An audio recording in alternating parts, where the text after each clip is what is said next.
আজি ঈদে মিলাদুন্নবী মাহফিল, আজি ঈদে মিলাদুন্নবী মাহফিল।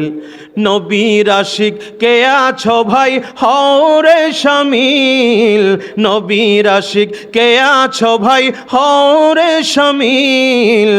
ঈদে মিলাদুন্নবী মাহফিল, আজি ঈদে মিলাদুন্নবী মাহফিল। ঠিক কিনা বলুন?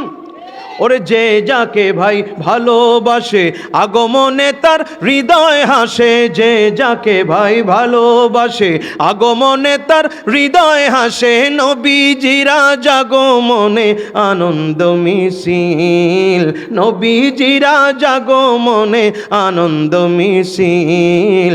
ঈদে মিলাদুন্নবী মাহফিল, আজি ঈদে মিলাদুন্নবী মাহফিল। জোরে বলি মারহাবা, জোরে বলি ইয়া রাসূলুল্লাহ। নারায়ে তাকবীর, নারায়ে রিসালাত। পবিত্র ঈদ মিলাদুন নবী আল্লাহ আমাদেরকে কবুল করুক, বলেন আল্লাহুম্মা আমিন।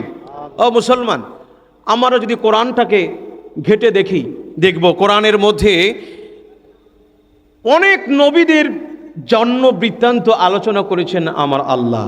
কথা বলেন ঠিক কিনা? আপনি তাকিয়ে দেখবেন ঈসা নবী কেমন করে জন্মগ্রহণ করলো। হযরত ঈসা নবী ওনার মায়ের কাছ থেকে তথা ওনার মা মারিয়াম আলাইহিস সালাম যখন তিনি সে খেজুর গাছের নিচে ওনার বেদনা উঠেছে, ওই পেট বেদনার কথাও কোরআনে আসছে। সুবহানাল্লাহ বলেন। বিভিন্ন সূরার মধ্যে, বিশেষ করে সূরা মারিয়ামে, আলে ইমরানে, বিভিন্ন সূরার ভিতরে সূরা মায়েদার মধ্যে এই বিস্তারিত আলোচনা আসলো। শুধু তাই না, মারিয়াম আলাইহিস সালাম তিনিও কেমন করে জন্ম নিলেন, ইমরান আলাইহিস সালামের ঘরে এই রকম বিস্তারিত কথাগুলো আলোচনা করে আমার আল্লাহ বুঝিয়ে দিলেন, তোমরা মিলাদকে অযথা মনে করো না। আমি আল্লাহ নিজেই কোরআনের মধ্যে বিভিন্ন নবীদের আলোচনা, শুধু আলোচনা না, নবীদের জন্ম বৃত্তান্ত আলোচনা করেছি। এটা আমি আল্লাহর আনন্দ, আমি আল্লাহর ইচ্ছা। জোরে বলেন সুবহানাল্লাহ। কেউ যদি মনে করে যে মিলাদ আলোচনা করে কি লাভ, নবীজি 40 বছরের নবুয়তি পাইছে, ব্যাপারটা এরকম। নবীজি 40 বছরের নবুয়তের কাজ শুরু করেছেন, কিন্তু তিনি তো নবী আগে থেকেই। কুনতু নাবিয়্যা ওয়া আদামু বাইনা রূহি ওয়াল জাসাদ, আমি তো তখনও নবী যখন আদম এখনো সৃষ্টি হয় নাই, ওনার শরীর মুবারক, মাটি, পানি এগুলো আলাদা আছে, তখনও তিনি নবী। I was a prophet when Adam was a mixture water and mud. জোরে বলেন ঠিক কিনা? শুধুমাত্র পৃথিবীর জমিনে আগমন করেছেন সবার পরে। 40 বছরে তিনি শুধুমাত্র নবুয়তের কাজ, মৌলিক আসল কাজগুলো শুরু করেছেন। কিন্তু আমার নবীর জন্য নবুয়ত অবধারিত হয়েছে তখন যখন আদম নবী সৃষ্টি হয় নাই। জোরে বলেন সুবহানাল্লাহ, আর জোরে বলেন না সুবহানাল্লাহ। নবীজিকে প্রশ্ন করা হলো, ওগো নবীজি, আপনার নবুয়ত কখন শুরু হলো? শরহে সুন্নাহ কিতাবের মধ্যে, হাদিস গ্রন্থের মধ্যে এসেছে। মিশকাত শরীফের 5512 নম্বর হাদিসের মধ্যে এসেছে, আমার নবীজি বললেন যে ইন্নী ইনদাল্লাহি মাকতুবুন খাতামুন নবীন, আমি আল্লাহর দরবারে তখনও সর্বশেষ আগত নবী হিসাবে লিপিবদ্ধ আছি। কখন? ও ইন্নালা মুনজাদিলুন ফি তিনাইহি, যখন আদম আলাইহিস সালাম তখনও মাটির মধ্যে, পানির মধ্যে আলাদা, আমার নবুয়ত তখনও অবধারিত। জোরে বলেন সুবহানাল্লাহ। একটা পয়েন্ট, আমার নবী বললেন সাখবিরুকুম বিআউয়াল আমরি, আমি তোমাদেরকে আরো কিছু খবর তোমাদেরকে জানাই, শোনো ও দুনিয়ার মানুষ। নাম্বার 1 হলো দাওয়াত ইব্রাহিম, আউয়াল আমরি দাওয়াত ইব্রাহিম। আমি হলাম ইব্রাহিম আলাইহিস সালামের দোয়া। ইব্রাহিম আলাইহিস সালাম আমার জন্য দোয়া করেছেন। কখন দোয়া করলেন? আমার আল্লাহ বলে, ওয়াইয ইয়ারফাউ ইব্রাহিমুল কওয়াইদা মিনাল বাইতি ওয়া ইসমাঈল আল্লাহু আকবার বলেন। কষ্ট হচ্ছে আপনাদের? একটু আল্লাহকে, আল্লাহ শানকে আরো উচ্চ করে জোরে বলতে পারে আল্লাহু আকবার। আমার আল্লাহ বলে, বন্ধু গো, আপনি স্মরণ করে দেখেন ওই সময়ের কথা। ইব্রাহিম আলাইহিস সালাম ওনার সন্তান ইসমাইল জবিউল্লাহ আলাইহিস সালামকে সঙ্গে নিয়ে ওই যে তোমাদের কাবা কেবলাকে নতুন করে আবার সংস্কার করলেন।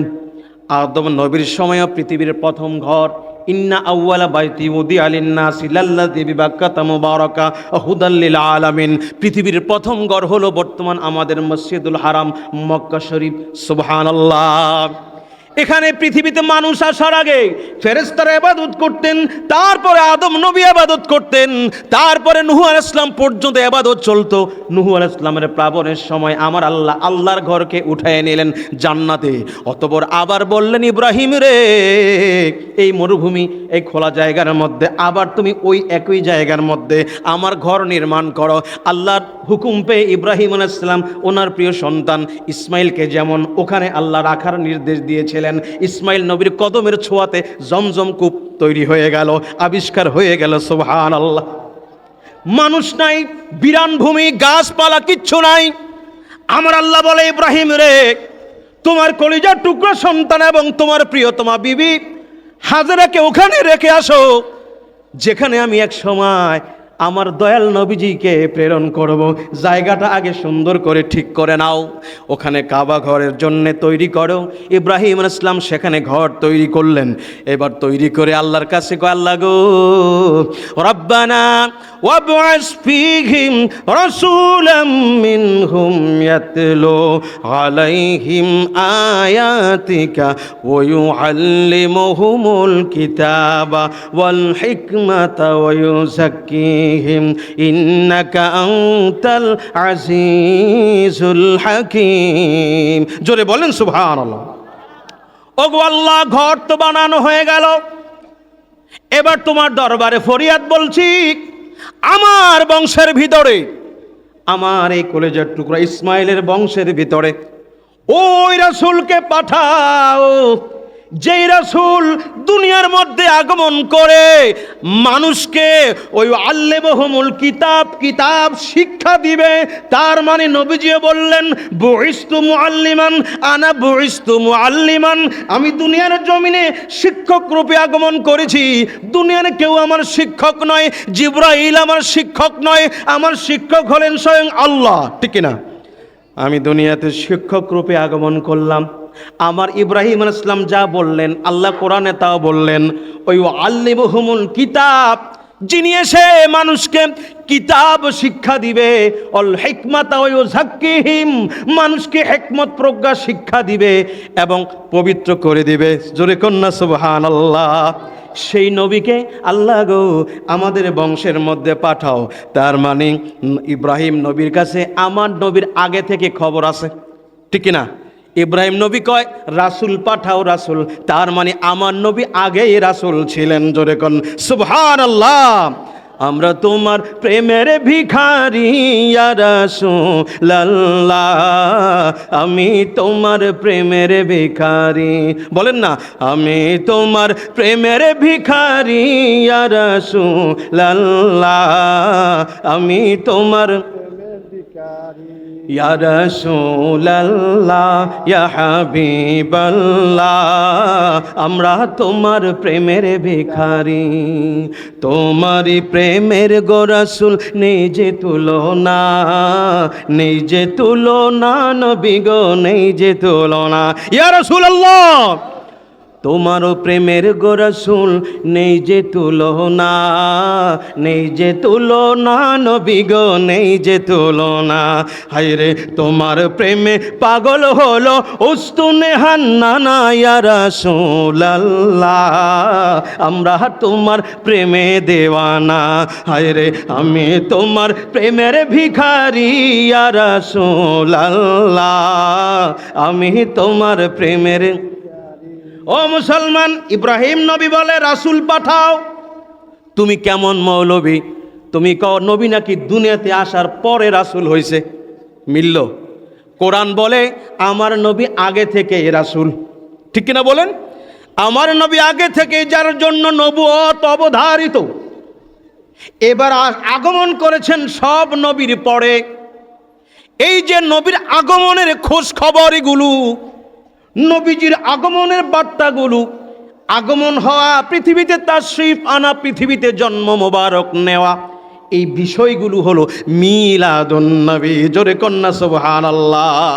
ও মুসলমান, শুধু অন্য নবীদের নয়, বিভিন্ন কোরআনের মধ্যে, কোরআনের বিভিন্ন সূরার মধ্যে, আয়াতের মধ্যে আমার নবীজির মিলাদের আলোচনা এসেছে। শুধু তোমার দেখার জন্য তোমার চোখের চশমাটা পরিবর্তন করতে হবে। তুমি যে চশমা দিয়া, যে মন নিয়ে তুমি কোরআনে খুঁজো, কোরআনে দেখো, দেখতেছো মিলাদুন নবী নাকি কোরআনে নাই, হাদিসে নাই, এমন কথা বলে কি না? অথচ কয় হাদিসে তো নাই, তিরমিজির অধ্যায় থাকলে কি বেটা, তিরমিজির অধ্যায়, তিরমিজি রহমতুল্লাহ আলাইহি ওনার অধ্যায়টা হাদিসে কেন নিলেন? যে বাবু মাজা মিলাদুন নবী সাল্লাল্লাহু আলাইহি সাল্লাম যদি নাই থাকে তাহলে মিলাদুন নবীটা আসলো কোত্থেকে? কথা বলেন ঠিক কিনা? সবার প্রথম আমার নবীজির আগমনের কথা, পৃথিবীতে আসবেন, এটাই মিলাদ, ঠিক না? জন্ম মোবারক নেওয়া, এটাই মিলাদ। কারণ সবার মিলাদ আছে, সকল সৃষ্টির জন্ম আছে, মানে মিলাদ আছে। শুধুমাত্র মিলাদ নাই আমার আল্লাহর। কথা বলেন ঠিক কিনা? সূরা ইখলাসে পড়েন নাই যে লাম ইয়ালিদ ওয়া লাম ইউলাদ, আমার আল্লাহ কাউকে জন্ম দেন নাই, কাউকে মিলাদ দেন নাই। অর্থাৎ এইভাবে করে, যেমন আমরা, তিনি স্রষ্টা, তিনি জন্মদাতা নন এবং কারো থেকে তিনি জন্ম নেন নাই। লাম ইয়ালিদ ওয়া লাম ইউলাদ, উলিদা, এই উলিদা মাউলুদুন এগুলো এক শব্দ থেকে এসেছে। ও প্যারে হাজিরিন, নবীজির মিলাদ কে করলেন সবার আগে জানেন? আমার আল্লাহ। সুবহানাল্লাহ বলেন। সবার আগে নবীর জন্ম মুবারক আলোচনা করেছেন আমার আল্লাহ। কোথায় করেছেন দেখেন, সূরা আল ইমরানের 81 নম্বর আয়াতের মধ্যে আল্লাহ বললেন, وَإِذْ أَخَذَ اللَّهُ مِيثَاقَ النَّبِيِّينَ। আমার আল্লাহ বলে, বন্ধু আপনি স্মরণ করেন তো, সব নবীদেরকে পৃথিবীতে পাঠানোর আগেও রুহের জগতে আমি সব নবীদেরকে আমি একটা মজলিস কায়েম করলাম আপনার গুণগান, আপনার আগমনের কথা জানানোর জন্য। সুবহানাল্লাহ বলেন। ও মুসলমান, আমাদেরকেও কিন্তু আল্লাহ রুহের জগতে একটা ওয়াদা নিয়েছেন, আমাদের কাছ থেকে একটা প্রমিস নিয়েছেন যে আলাস্তু বিরাব্বিকুম, ও বান্দারা বলো তো আমি কি তোমাদের রব? ক্বালু বালা, সকলে বলেছিলাম হ্যাঁ, ঠিক না? তখনও কিছু কিছু দুষ্ট লোক, অবাধ্য, তখনও আল্লাহকে স্বীকার করে নাই। সেই দিন সমস্ত রুহগুলোকে একসঙ্গে করে একটা ওয়াদা আমার আল্লাহ নিয়েছেন। তার আগে নবীদেরকে যখন সৃষ্টি করা হলো, নবীদের রূহ মুবারক যখন সৃষ্টি করা হলো, তখন নবীদের থেকে একটা ওয়াদা আমার আল্লাহ নিলেন। আমার আল্লাহ বলে যে লামা আতাইতুকুম মিন কিতাবিন ওয়া হিকমা, আমি তো তোমাদেরকে কিতাব দিব, হিকমত দিব, দুনিয়ায় প্রেরণ করব। এরা আদম আলাইহিস সালাম শোনো, ঈসা আলাইহিস সালাম পর্যন্ত যত নবী আছে, তোমরা তো রুহের জগতে আমার সামনে হাজির, আমার কথাগুলো শোনো। আমার আল্লাহ তাদেরকে জানালেন যে তোমাদের হিকমত, কিতাব, নবুয়তের প্রচার প্রসার সব কিছু যখন তোমরা কমপ্লিট করবা, আদম নবী থেকে শুরু করে ঈসা আলাইহিস সালাম পর্যন্ত সবাই যখন কমপ্লিট করবে, আমার আল্লাহ বলে এই তো মিলাদের কথা বলতেছে। সুম্মা জাআকুম রাসূলুম মুসাদ্দিকুল লিমা মাআকুম, ও নবীরা তোমরা শোনো, তোমাদের পরে আমার সেই রাসূল এসে তোমাদের নবুয়তের কাজ, তোমাদের প্রচার প্রসার, তোমাদের মিশন ভিশন যা কিছু আছে সবগুলোকে সত্যায়ন করবেন, ভেরিফাই করবেন আমার রাহমাতুল লিল আলামিন নবী। জোরে বলেন সুবহানাল্লাহ, আরো জোরে বলেন না সুবহানাল্লাহ। আমার আল্লাহ বলতেছে তোমাদের পরে আমার সেই নবী আসবেন, এসে কি করবেন? মুসাদ্দিকুল লিমা মাআকুম, তোমাদের যাবতীয় কাজ। আমরা যখন আমাদের সার্টিফিকেটগুলো ফটোকপি করে, ফটোকপিগুলো সঠিক কিনা এটা সত্যায়ন করার জন্য একজন first class class gazetted officer প্রয়োজন হয়, ঠিক কিনা বলেন? তার সত্যায়ন সিল যদি থাকে তাহলে বোঝা গেল হ্যাঁ ঠিক আছে। নবীগণের নবুয়ত কাজ করেছে কিনা? নূহ আলাইহিস সালাম 950 বছর নবুয়তের কাজ ঠিক মতো করলো কিনা? আদম নবী করলো কিনা? ঈসা নবী করেছে কিনা?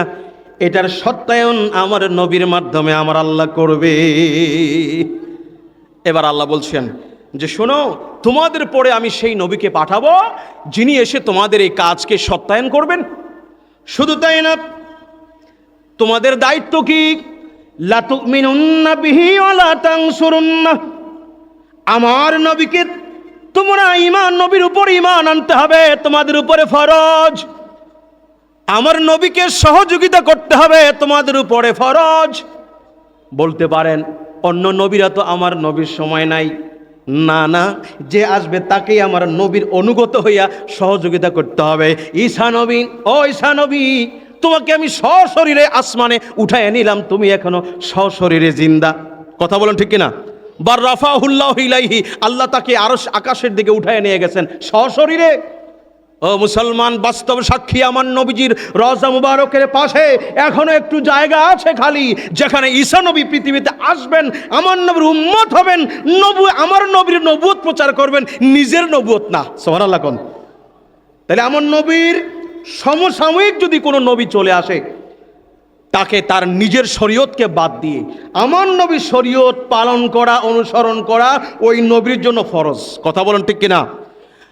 নবীজি তাই বললেন, আরে আমার উম্মতেরা রে, যদি মূসা আলাইহিস সালাম আমার সময় আসতো, মূসা নবীর তাওরাতে হয়তো আলাদা শরীয়ত আছে, কিন্তু আমি নবীর জীবদ্দশায় যদি দুনিয়ার জীবনে আসতো, মূসা নবী তার শরীয়তকে বাদ দিয়া আমি নবীর অনুগত হওয়া, আমি নবীকে সাহায্য করা মূসা নবীর জন্য ফরজ হয়ে যেত।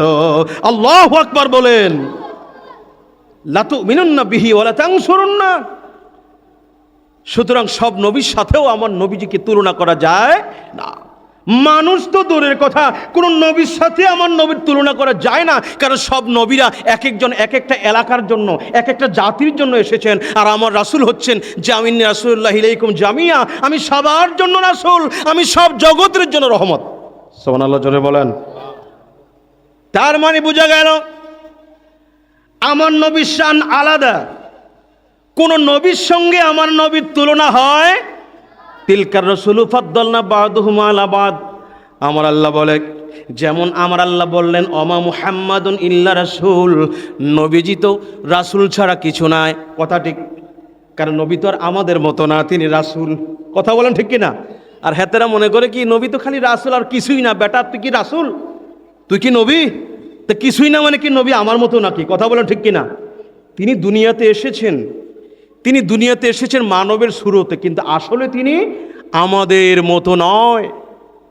হে মুসলমান, আল্লামা বুসরি রহমতুল্লাহ আলাই কাসিদায়ে বুরদার মধ্যে বললেন, মুহাম্মাদুন সাইয়্যিদুল কাউনাইনি ওয়া সাকালাইন, মুহাম্মাদুন বাশারুন লা কাল বাশার, মুহাম্মাদুন বাশারুন লা কাল বাশার, ইয়াকুতু হাজারুন লা কাল হাজার। আমার নবী তো বাশার, মানুষ, কিন্তু বাশারের মতো না। বোঝো নাই? উনি বুঝাই দিলেন, ইয়াকুতুন হাজারুন, ইয়াকুত পাথর আছে, আছে না নাই? দামি না কম দামি? দাম কম না বেশি? ইয়াকুত তো নামে পাথর, কিন্তু ওই যে জাফলংয়ের পাথর, ওই যে সুনামগঞ্জ দিয়া ঢুকে বালাগঞ্জের নাকি ভোলাগঞ্জের পাথর ও পাথর, ইয়াকুত ও পাথর, দুইটার নাম এক হতে পারে কিন্তু দুইটার কাজ এক নয়, দুইটার গুণগানও এক নয়। জোরে কোন সুবহানাল্লাহ। কথা বলেন ঠিক কিনা? আমরা ধন্য গো রাসূল তোমাকে পেয়ে, আমরা ধন্য ধন্য ধন্য গো রাসূল তোমাকে পেয়ে, আমরা আরো বেশি ধন্য তোমার উম্মত হয়ে, আরো বেশি ধন্য তোমার উম্মত হবে। ইয়া রাসূলুল্লাহ ইয়া হাবিবাল্লাহ, বলুন না ইয়া রাসূলুল্লাহ। ও তোমার উম্মত হতে চেয়েছিল সকল নবী, তোমার প্রেমে ঝুঁকে পড়ে সৃষ্টির সবই, সৃষ্টির সবই। তোমার উম্মত হতে চেয়েছিল সকল নবী,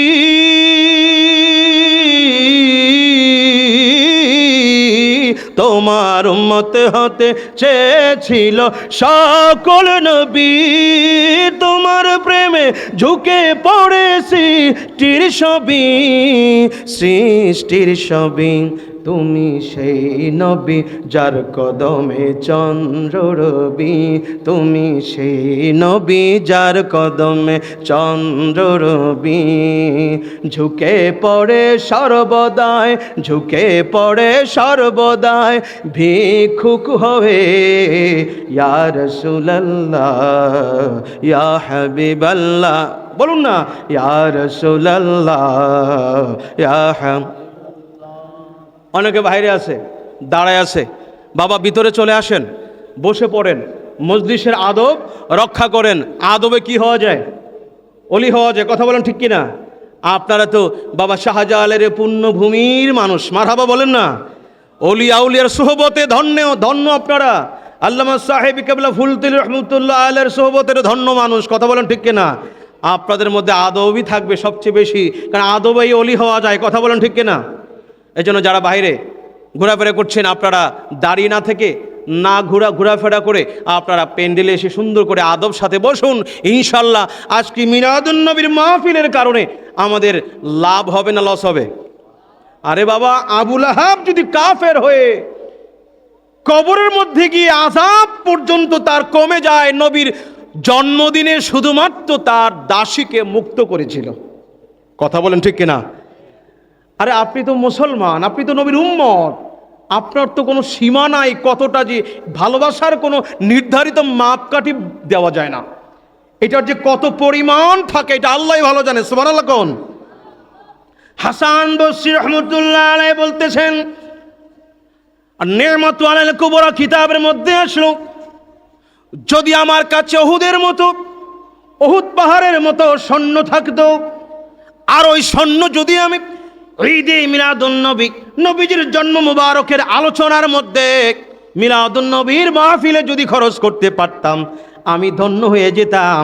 আরো বেশি থাকলেও আমি খরচ করতে পারতাম। সুবহানাল্লাহ। ও মুসলমান, এই জন্য গুরুত্বের কোনো শেষ নাই।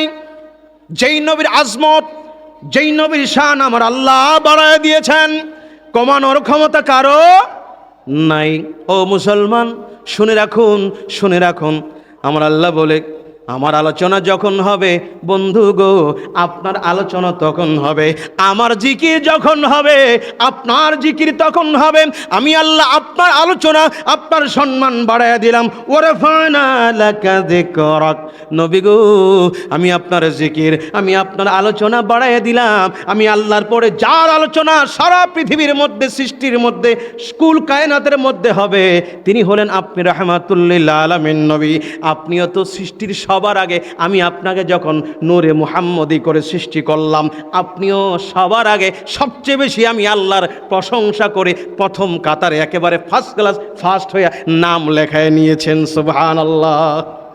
আচ্ছা, ঈসা আলাইহিস সালাম ওনার জাতিকে বলেছে, সূরার মধ্যে এসেছে, সূরা মায়েদায়, যে অমুবাশশিরাম বিরাসূলি ইয়াতি মিন বাদি ইসমুহু আহমদ। ও আমার জাতিরা, আমি বেশি দিন দুনিয়াতে থাকবো না, আমি ঊর্ধ্ব আকাশে উঠে যাব। তবে আমার বেশি দিন পরে নয়, অল্প কিছুদিন পরেই এমন একজন রাসূল আসতেছে, আমি সে আগমনের সুসংবাদ তোমাদেরকে দিচ্ছি। আল্লাহু আকবার বলেন।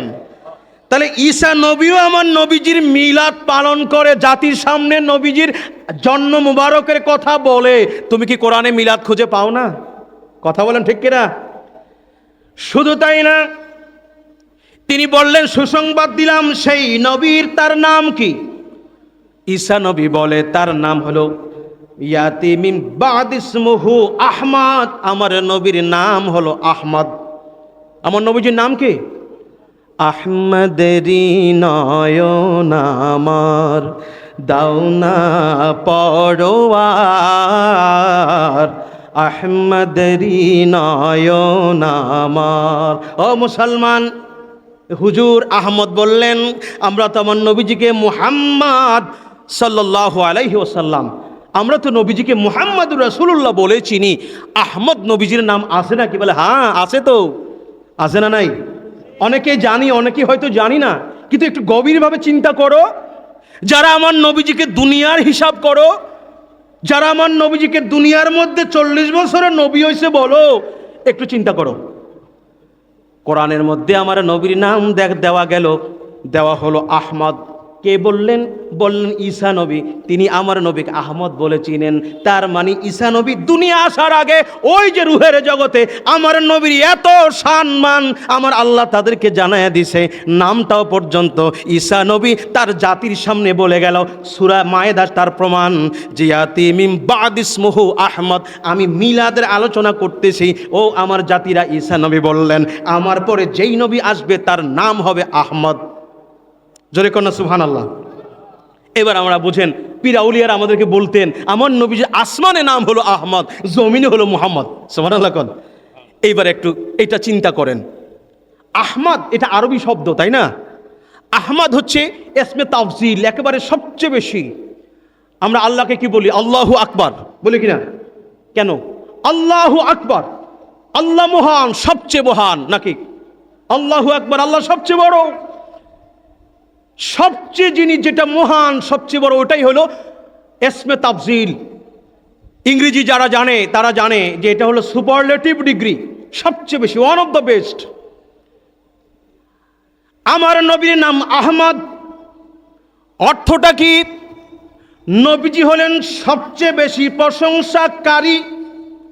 মানেটা কি? আমার আল্লাহর সবচেয়ে বেশি যিনি প্রশংসা করেছেন। ইব্রাহিম নবী নয়, মুসা নবী নয়, আদম আলাইহিস সালাম নয়, জিবরাইল আলাইহিস সালাম কোটি কোটি বছরের হায়াত, ওনারা কেউ নয়। ওই যে শয়তান 9 লক্ষ বছর 6 লক্ষ বছরের ইবাদত করছে, সেও নয়। আমার আল্লাহর সবচেয়ে বড় প্রশংসাকারী হলো আপনার আমার দয়াল নবীজি। কথা বলেন ঠিক কিনা? কিরে ভাই, নাম তো নবীজির আহমদ, তার মানে সবচেয়ে বেশি প্রশংসাকারী, এইটা কি মানেন? হয়, এটা তো মানতেই হবে, এটা তো কোরআনের কথা। কথা বলেন ঠিক কিনা?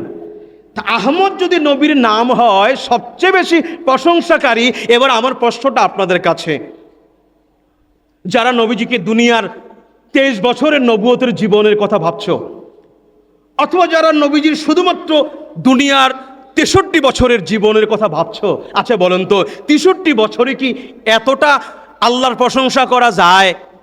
নূহ নবী 950 বছর আল্লাহর গুণগান করছে না? সেটার থেকে কি 63 বছর বেশি হবে? কম তো।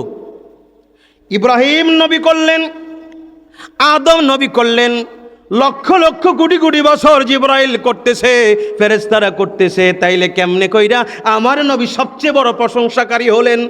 প্রশ্ন আছে না নাই? বোঝার চেষ্টা করুন। কষ্ট হচ্ছে আপনাদের? কষ্ট হচ্ছে? আমার নবী সবচেয়ে বেশি প্রশংসাকারী কেমন করে হলেন? মাত্র যদি 23 বছরের জীবন ধরি, মাত্র যদি 63 বছরের জীবন ধরি, মেনে নিতে হবে তার মানে আগে আমার নবী এত বেশি আমার আল্লাহর প্রশংসা করেছেন, যে প্রশংসার ধারে কাছেও সব নবী মিলে, সব ফেরেশতা মিলে আমার নবীর প্রশংসার সমান কোনোদিন হবে না। সেজন্যই আমার নবীর নাম হয়েছে আহমদ। জোরে বলেন ঠিক কিনা?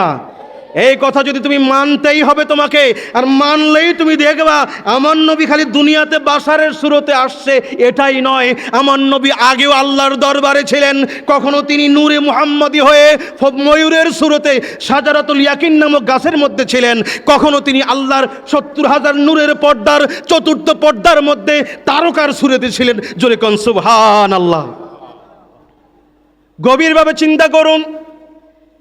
এই জন্যই তো মানব সৃষ্টির আগে ফেরেশতাদেরকে সৃষ্টি করার আগে নবীদের রূহগুলো সৃষ্টি যখন করা হলো, তখন নবী সমস্ত নবীদের থেকে ওয়াদা নিয়েছেন, আমার নবী তোমাদের পরে আমি পাঠাবো, আমার হাবিব, আমার মুস্তাফা, আমার রহমাতুল্লিল আলামিন নবীকে তোমাদের পরে পাঠাবো। সেই নবীকে মানা, সেই নবীর প্রতি ঈমান আনা, সেই নবীকে সাপোর্ট দেওয়া। তুমি তো দিবা, ইব্রাহিম নবী তো নাই দুনিয়াতে, তার শরীয়ত নাই। ঈসা নবী নাই, ওনার শরীয়ত নাই। মুসা নবীও নাই, ওনার তাওরাতের কার্যকারিতা নাই। ওনার তাওরাত ইহুদি ধর্মের শরীয়ত আসলে এটা রহিত আমার নবীর আগমনের কারণে। ও মুসা নবী, তুমি তা আমার নবীকে সাপোর্ট দিবা, মানেটা কি? মানে হলো তুমি থাকলে তো অনুসরণ করতেই হবে, তুমি যদি না থাকো তোমার জাতিরাও আমার ওই নবীর মানতেই হবে, তার অনুসরণ করতেই হবে। ওই তাদের ধর্ম মতবাদ বাদ দিয়া আমি আমার হাবিবের শরীয়তের অনুসরণ করা তাদের সকলের জন্য ফরজ হয়ে গেল। আমার নবীর শরীয়ত ইলা ইয়াউমিল কিয়ামা, কিয়ামত পর্যন্ত। আর অন্য নবীদের শরীয়ত খণ্ড খণ্ড কিছু কিছু সময়ের জন্য। জোরে বলেন সুবহানাল্লাহ। এই তো আমার আল্লাহ সবার আগে আমার নবীজির মিলাদ আলোচনা করেছেন। অতঃপর সর্বশেষে ঈসা নবী খুশির খবরটা দিয়ে গেলেন। এইবার আসেন জমিনে আমার নবীর নাম মুহাম্মদ। কথা বলেন ঠিক কিনা? আমার নবীজির নাম মুহাম্মদ সাল্লাল্লাহু আলাইহি ওয়াসাল্লাম। জমিনে আমার নবীজির নাম মুহাম্মদ অর্থ কি? অর্থাৎ সবচেয়ে বেশি প্রশংসাকৃত। ঊর্ধ্ব জগতে আল্লাহর প্রশংসা সবচেয়ে বেশি করেছেন কে? আমার নবীজি। এটা মানতেই হবে। কথা বলেন ঠিক কিনা? যদি না মানেন তাহলে আমার নবীর নাম আহমদ হইল কোত্থেকে? ঠিক কিনা? আবার দুনিয়ার জমিনে আমার নবী হচ্ছেন মুহাম্মদ। এখন আমার নবীজি মুহাম্মদ প্রশংসাকৃত, যার প্রশংসা হবে আল্লাহর পরে সবচেয়ে বেশি প্রশংসা যার হবে তিনি হলেন আমার নবী মুহাম্মদ সাল্লাল্লাহু আলাইহি ওয়াসাল্লাম। জোরে বলেন ঠিক কিনা? এই জন্যে নবীর প্রশংসা হবে দুনিয়ার জীবনে, সৃষ্টিকুলের মধ্যে। নবী গো, ঊর্ধ্ব জগতে আপনাকে আমি আল্লাহ সেই নূরে মুহাম্মদী বানালাম। ইমাম গাজ্জালী রহমতুল্লাহ আলাই, ইসলামী বিশ্বের সর্বশ্রেষ্ঠ দার্শনিক ফিলোসফা ইমাম গাজ্জালী রহমতুল্লাহ আলাই, ওনার দাকায়েকুল আখবার কিতাবের মধ্যে তিনি উল্লেখ করলেন হাদিসখানা। কারো কাছে এই হাদিসখানা ভালো লাগে না, যদি তোমার ভালো না লাগে সেটা তোমার পার্সোনাল ব্যাপার, তোমার কথা তো মানতে পারি না। ইমাম গাজ্জালী কেন হাদিস টেনেছেন উনি ভালো জানেন।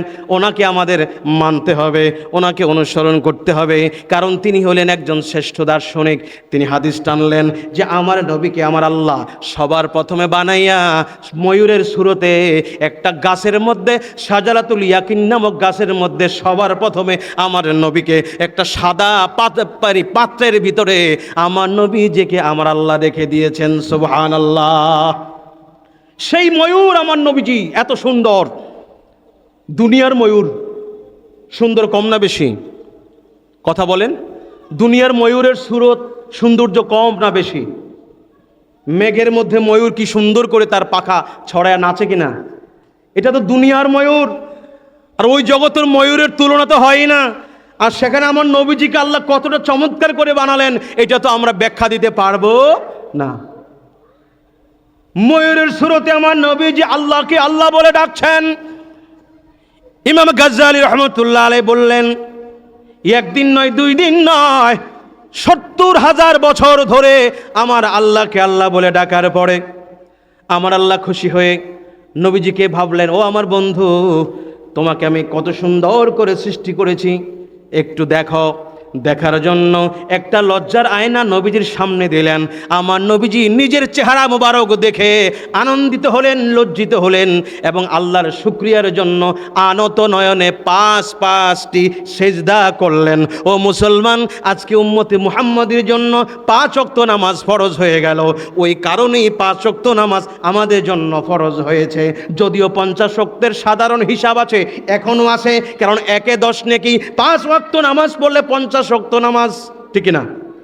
কিন্তু 5 ওয়াক্ত যে সীমাবদ্ধ হয়ে যাবে, 50 ওয়াক্ত প্রাথমিকভাবে আলোচনা হবে, ধীরে ধীরে 5 ওয়াক্ত হয়ে যাবে, এটা আমার আল্লাহ ওই দিন সীমাবদ্ধ সিদ্ধান্ত নিয়ে নিলেন। বন্ধু গো, আপনি আমার জন্যে 5টি সেজদা দিলেন, আপনার উম্মতের প্রতিদিন 5 ওয়াক্ত নামাজ আদায় করবে। জোরে জোরে বলেন সুবহানাল্লাহ, আল্লাহু আকবার বলেন। অনেক কথা। সেই সেজদার পরে নবীজির শরীর মুবারক থেকে প্রেমের আবেগে ঘাম মুবারক বের হয়েছে। মাথা মুবারকের ঘাম দিয়ে ফেরেশতাদেরকে আল্লাহ সৃষ্টি করেছেন, সুবহানাল্লাহ বলেন। বক্ষ মুবারকের ঘাম মুবারক দিয়া নবীদের রূহ সৃষ্টি করলেন। বুঝতে পারেন, তার মানে এখনো নবীরা সৃষ্টি হয় নাই, তার আগে আমার আল্লাহকে আল্লাহ বলে ডাক দিয়েছেন আমার নবী, সুবহানাল্লাহ বলেন। এই জন্য আমার নবী আহমদ সবচেয়ে বেশি প্রশংসাকারী। কেমন 70,000 বছর, এই দুনিয়ার 1,000 বছর, ওই জগতের একদিন এক সমান। আল্লাহু আকবার বলেন না। এমনকি হাসরের জমিনে আল্লাহর সামনে যখন দাঁড়াবেন, কানা মিকদারুহু 50 আলফা সানা, সেই দিনটা হবে এই দুনিয়ার 50,000 বছরের সমান। সে হাসরের মাঠে আল্লাহর সামনে যেই দিন আপনি দাঁড়াবেন, সুবহানাল্লাহ কোন। এবার হিসাব করেন তো, যে নবীজি 70,000 বছর আল্লাহর নাম পড়লেন, আল্লাহর জিকির করলেন, যেখানে কোনো নবীরাই নাই, ফেরেশতারা নাই, তারপরে ফেরেশতাদেরকে বানালেন, তারপরে নবীদেরকে বানালেন, আসমান জমিন গ্রহ তারা নক্ষত্র বানালেন। এইভাবে করে পরবর্তীতে সব কিছু সৃষ্টি হলো। আমার আল্লাহকে সবার আগে যিনি আল্লাহ বলে ডাক দিলেন, তিনি তো আমার নবী। এই জন্য হুয়াল আউয়াল ওয়াল আখিরু ওয়াজ জাহিরু ওয়াল বাতিনু, এই কথার অর্থ হলো আমার আল্লাহ মালিক, তিনি স্রষ্টা হিসাবে সবার আগে, সবার শেষে, প্রকাশ্য গোপনে, আর সৃষ্টি হিসাবে সবার আগে হলেন আমার নবী, সবার শেষে আসলেনও আমার নবী। কথা বলেন ঠিক কিনা? সংক্ষেপে সামনে চলে যাই। আরো একটি হাদিস আছে, ইমাম বুখারী রহমতুল্লাহ আলাইয়ের দাদা উস্তাদ আব্দুর রাজ্জাক রহমতুল্লাহ আলাই, ইমাম বুখারী ওনার উস্তাদেরও উস্তাদ। ওনার একটা হাদিস গ্রন্থ আছে মুসনাদে আব্দুর রাজ্জাক। ওই গ্রন্থে লম্বা একটা হাদিস এসেছে, এটার সমর্থক সাপোর্টে একটা হাদিস আসছে। জাবের প্রশ্ন করেছেন, ইয়া রাসূলুল্লাহ বিআবি আনতা ওয়া উম্মি আন আখবিরনি আন আউয়াল শাইইন খালকাল্লাহু তাআলা ক্বাবলাল আশিয়া। ওগো নবীজি, জাবের বলতেছে আমার আব্বা আম্মা আপনার কদমে কুরবান হয়ে যাক, আমার জানার বাসনা সব কিছুর সৃষ্টির আগে আল্লাহ কি জিনিস সৃষ্টি করলেন। আমরা তো শুনলাম কলম নাকি সবার আগে সৃষ্টি হয়েছে, এমন কিছু কিছু হাদিস আসছে সবার আগে সৃষ্টি হইল। তাইলে এগুলোর মধ্যে আবার সবচেয়ে আগে কোনটা? আমার নবী বলে, ইয়া জাবের ইন্নাল্লাহ তাআলা খালাকাল লাহু ক্বাবলাল আশিয়া নূরান নবিকা মিন নূরিহি। ওরে জাবের, আমার আল্লাহ সবার আগে তোমার নবীজির নূর বানাইছে। জোরে কোন সুবহানাল্লাহ।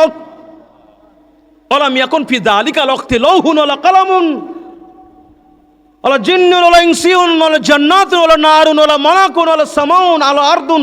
কিচ্ছু ছিল না, কিচ্ছু ছিল না, আসমান জমিন আকাশ তারকা, শুধুমাত্র আমার নবীকে আল্লাহ সবার আগে বানালেন। দুইটা হাদিসের মিল আছে না নাই? আছে। এরপর অনেক কথা। সুম্মা কাসামা যালিকা নূর বিআরবাআতি আজসা, সেই নূরকে আবার 4 ভাগে ভাগ করলেন। এমনি করে আরশ বানালেন, কুরসি বানালেন, এইভাবে করে চতুর্থ নূর অংশকে আবার 4 ভাগে ভাগ করলেন। এইভাবে করে আসমান জমিন গ্রহ তারা নবীদের রূহ বানালেন। জোরে কোন সুবহানাল্লাহ। আমার নবী বললেন, ইন্নী উহবিবতু ইলাল আরদি মা আদম, হাকিকতে আমি আদম নবীর সঙ্গে দুনিয়ার জমিনে আগমন করেছি। জাহেরান বাহ্যিকভাবে 570 খ্রিস্টাব্দে মা আমিনার গর্ভ মুবারক থেকে আমার আগমন, ঠিক না? ওই যে মক্কায়। আর হাকিকতে আমি আদম নবীর সঙ্গে আসছি। বিভিন্ন কিতাবের মধ্যে আসলো, মাওয়াহিবুল্লাহ দুনিয়ার মধ্যেও আসছে।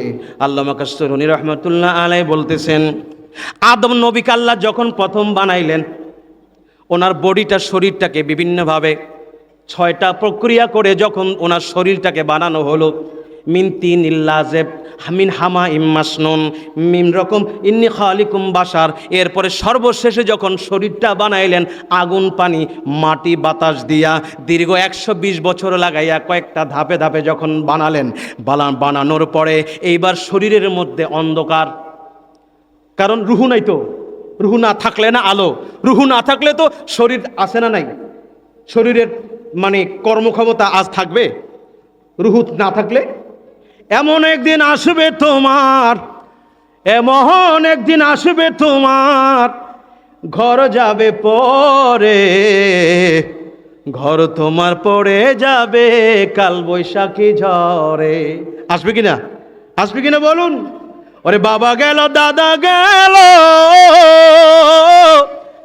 কেউ তো ফিরে না গেলো। এমন করে সবই একদিন, এমন করে সবই একদিন হয়ে যাবে পর, তোদের হয়ে যাবে পর। এই পৃথিবীর সবই যে পর, নয় কোনো আপন। এই পৃথিবীর সবই যে পর, নয় কোনো আপন। বন্ধুরা আমার, আদম নবীর শরীরে এখনো রুহু দেওয়া হয় নাই। রূহ হলো আলো, নূর। আমাদের শরীরে নূর আছে না নাই? আমরা তো পুরা মাটি না রে ভাই। আমাদেরকে নুতফা থেকে বানানো হলো, ঠিক না? খুলিকা মিন মাইন দাফিক, নাপাক পানি থেকে আমাদেরকে বানানো হলো। মানুষ মানি মাটির তৈরি না, কথা বলেন ঠিক কিনা? আদম নবীকে মাটি দিয়া বানানো হইল, খালি মাটি নয়, মাটির সঙ্গে পানি আছে, আগুন আছে, বাতাস আছে, আছে না নাই? ও মুসলমান, এরপর আরো কিছু লতিফা আছে, শের খফি, আকফা, রূহ, কলব, নফস, এই সবগুলো মিলাইয়া হইল মানুষ। মানুষ মাটি, মানুষ মানে মাটির তৈরি না। আর আমাদেরকে তো এইরকম বলাই হয় নাই, আমাদেরকে বলা হয়েছে আমরা হইলাম মা বাবার সেই পানি থেকে। জোরে কোন সুবহানাল্লাহ, আল্লাহু আকবার বলেন। আর মা হাওয়াকে তো আল্লাহ বলতেছে স্বামীর বাম পাজরের হাড়, আমাদের আদম নবীর বাম পাজরের হাড় থেকে বানাইছে, মাটির কথা আসে নাই, ঠিক কিনা? আবার ঈসা নবীকে বানাইলেন বাবা ছাড়া। মানুষের মাটির বিভিন্ন উপাদান, মানে মানুষের সৃষ্টির বিভিন্ন উপাদান আলাদা আলাদা আছে।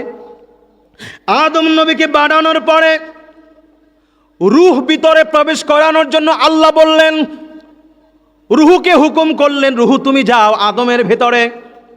এবার রুহু ভিতরে গিয়া দেখে অন্ধকার, অন্ধকার পিঞ্জরে থাকতে তার ভালো লাগে না, অনেক কথা। বন্ধুরা আমার, এবার আমার নবী আদম নবীর পেশানি মুবারকে নূরে মুহাম্মদী ট্রান্সফার করে, স্থানান্তর করে যখন দিয়ে দিলেন, আনন্দ চিত্তে আদম নবীর রূহ মুবারক ওনার ভিতরে প্রবেশ করে আমার আদম নবী উঠে বসলেন। জোরে কোন সুবহানাল্লাহ। আদম নবী যখন প্রথম উঠে গেলেন, তিনি কি বলেছেন জানেন? ও মুসলমান ভাই, কে বলতে পারবেন কি বলেছেন আদম নবী প্রথম? হাদিসে এসেছে আদম নবী বলেছেন আলহামদুলিল্লাহ। ওনার হাঁচি আসছে, একটা হাঁচি, হাঁচি দিলে আমরা আলহামদুলিল্লাহ বলি না? কি বলেন, বলি কিনা? আলহামদুলিল্লাহ।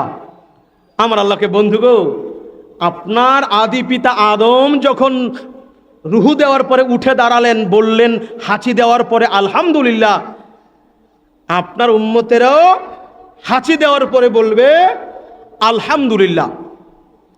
আমার আল্লাহ বলে আপনার কাছে যে কোরআন নাজিল হলো, নাজিল করব, ওটার মধ্যেও আমি আলহামদুলিল্লাহ দিয়াই কোরআন শুরু করব। সুবহানাল্লাহ কোন। এই জন্যে আমার নবী হাকিকতে আদম নবীর সঙ্গে দুনিয়ার জমিনে আগমন করেছেন। আমার আল্লাহ বারবার বলে নবী আপনি স্মরণ করে দেখেন, যেমন সূরা ফিল যখন পড়বেন আলাম তারা কাইফা ফাআলা রাব্বুকা বিআসহাবিল ফিল। ও আমার বন্ধু, আপনি কি দেখেন না? তার মানে দেখছেন। আপনি কি দেখেন না আমার আল্লাহ, আপনার আল্লাহ হাতি বাহিনীর উপরে কি আচরণ করেছে? তার মানে আমার নবী জাহেরান নয়, বাতেনান তিনি দেখেছেন। এবার মা আমিনার গর্ভ মুবারকে যখন আমার নবী আছেন, মা আমিনার গর্ভ মুবারকে যখন আমার নবী আছেন, মা আমিনা স্বপ্ন দেখতেছেন একের পর এক। প্রথম মাসে আগমন করলেন হযরতে আদম আলাইহিস সালাম, এসে বললে, আমিনা সুসংবাদ তোমাকে, তুমি শ্রেষ্ঠ নবীকে গর্ভে ধারণ করেছো। সুবহানাল্লাহ বলেন। দ্বিতীয় মাসের মধ্যে হযরতে শীস আলাইহিস সালাম আগমন করে নবীজির সুসংবাদ দিলেন মা আমিনাকে স্বপ্নযোগে। তৃতীয় মাসে হযরতে নূহ আলাইহিস সালাম আগমন করলেন, আমার নবীজির আগমনের সুসংবাদ দিলেন মা আমিনাকে। এবার চতুর্থ মাসে হযরতে ইদ্রিস আলাইহিস সালাম সুসংবাদ দিলেন। পঞ্চম মাসে হযরতে ইব্রাহিম আলাইহিস সালাম আমার নবীজির আগমনের সুসংবাদ দিলেন। ষষ্ঠ মাসে হযরতে ইসমাইল জবিউল্লাহ আলাইহিস সালাম নবীজির আগমনের সুসংবাদ দিলেন। এমনি করে সপ্তম মাসে হযরতে মূসা আলাইহিস সালাম আমার নবীজির আগমনের সুসংবাদ দিলেন। এমনি করে হুদ আলাইহিস সালাম সুসংবাদ দিলেন। সর্বশেষে নবম মাসে হযরতে ঈসা রূহুল্লাহ আমার নবীজির আগমনের সুসংবাদ মা আমিনাকে দিয়েছেন। সুবহানাল্লাহ। মা আমিনা স্বপ্নে দেখেন গর্ভে তাহার নূর। মারহাবা বলেন। মা আমিনা স্বপ্নে দেখেন গর্ভে তাহার নূর, সেই নূরেরই নাম রাখিলেন, সেই নূরেরই নাম রাখিলেন। শাম দেশের রাজপ্রাসাদগুলো আমি এই মক্কা থেকে দেখতে পেলাম। আমি দেখলাম আমার থেকে একটা নূর বের হলো। আল্লাহু আকবার বলেন। কুসুর শাম, ওই নূরের দ্বারা শাম দেশের রাজপ্রাসাদগুলো আমি দেখতে লাগলাম। আরেকটি হাদিসে আসলো, মা আমিনা বলতেছে পৃথিবীর পূর্ব প্রান্ত থেকে পশ্চিম প্রান্ত পর্যন্ত আমি আমিনা দেখতে লাগলাম। শুধু তাই না, পৃথিবীর পূর্ব প্রান্তে একটা পতাকা ফেরেশতারা লাগিয়ে দিলেন, পৃথিবীর পশ্চিম প্রান্তে একটা পতাকা ফেরেশতারা টানিয়ে দিলেন, গেড়ে দিলেন, আর কাবাঘরের উপরে একটা পতাকা টানাইয়া দিলেন। তিনটা পতাকা পৃথিবীতে টানাইয়া ফেরেশতারা আনন্দে উদ্বেলিত রাহমাতুল লিল আলামিন নবী পৃথিবীর জমিনে আগমন করতেছে। একটু জোরে বলেন না সুবহানাল্লাহ। মা আমিনা বলেন সেদিন তিনটি পতাকা পূর্ব পশ্চিম কাবার ছাদে দিয়েছিল দেখা। আসলেন নবী পোশাক পরা সুরমা মাখা দুনয়ন, আসলেন নবী পোশাক পরা সুরমা মাখা দুনয়ন, উল্লাসে মাতিয়ায় ওঠে পেয়ে নবীর দু চরণ, উল্লাসে মাতিয়ায় ওঠে পেয়ে নবীর দু চরণ। নারায়ে তাকবীর, আল্লাহু আকবার বলেন না, নারায়ে তাকবীর। নারায়ে রিসালাত ইয়া রাসূলুল্লাহ, নারায়ে রিসালাত ইয়া রাসূলুল্লাহ, নারায়ে তাকবীর। হায় রে দয়াল নবীর আগমনে আনন্দিত ত্রিভুবন, দয়াল নবীর আগমনে আনন্দিত ত্রিভুবন, উল্লাসে মাতিয়ায় ওঠে পেয়ে নবীর দু চরণ। সবাই বলি আলহামদুলিল্লাহ। আমার চিঠি চলে আসছে, আমাকে এখানেই ক্ষান্ত করতে হবে। আমার আলোচনাটা সংক্ষিপ্ত করে এখানেই কমপ্লিট করতে হবে। মাহফিল কমিটির সিদ্ধান্ত, আমার সময় এখানেই শেষ হয়ে গেল। আসলে নবীজির শান, নবীজির মিলাদের আলোচনা করতে গেলে এটা করাই যায়, এটা কখনো শেষ হয় না। অনেক অনেক কথা, অনেক হাদিস, অনেক বিষয় আছে। যারা জানে, যারা নবীজিকে ভালোবাসে, তারা কোরআন হাদিসে আমার নবীজির মিলাদ আর মিলাদ দেখতে পায়। সুবহানাল্লাহ বলেন। আর যারা সেটা চিন্তা করে না, তারা ঘাটে কোথায় মিলাদের বিরুদ্ধে আসে। তুমি কেমন নবী প্রেমিক হইলা? নবীর উম্মত দাবি করো, আর কেউ মিলাদ নবী নাই। কথা বলেন ঠিক কিনা? তুমি যত বড় আলেম হও, তোমার থেকে আরো বড় বড় আলেম যাদের নখের যোগ্যতা তোমার নাই, তুমি যদি জাতীয় মসজিদে খতিবা হও, লাভ নাই।